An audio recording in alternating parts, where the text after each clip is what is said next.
দাবি করতে হবে, বিচারের কাঠগড়ায় দাঁড়াতে হবে। সে বিষয়টা আমাদের খুবই নজর রাখতে হবে। আমরা সবাই মুসলমান, কিন্তু আমরা মুসলমানের দৃষ্টিভঙ্গি থেকে আমরা অনেক দূরে সরে যাচ্ছি। আজকে আপনাদের সামনে যে কথা বলতে এসেছি, বাংলাদেশের প্রধানমন্ত্রী, তিনবারের প্রধানমন্ত্রী গণতন্ত্রের মা, বাংলাদেশের প্রথম স্বাধীনতা ঘোষক শহীদ রাষ্ট্রপতি জিয়া রহমানের সহধর্মিণী, আমাদের বাংলাদেশের সব সময় সকল মানুষের অহংকার আস্থাভাজন বেগম খালেদা জিয়া, তিনি খুবই গুরুতরভাবে অসুস্থ আছেন। ওনার জন্য সবাই দোয়া করবেন যেন আল্লাহ পাক রব্বুল আলামিন ওনাকে সুস্থতা দান করে আমাদের মাঝে ফিরিয়ে দিয়ে আমাদের জন্য একটি সুন্দর দেশ করতে পারে।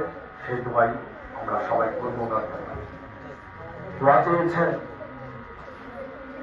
আমাদের 13 ওয়ার্ডের কমিশনার পদপ্রার্থী রাতুল হোসেন গগা, তার জন্য সবাই দোয়া করবেন, তার পরিবারকে দোয়া করবেন।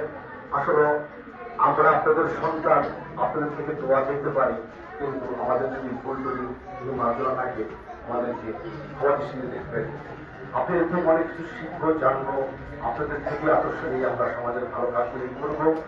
আমাদেরকে ওই সুযোগটুকু আপনারা করে দিবেন। রাতুল হোসেন গগা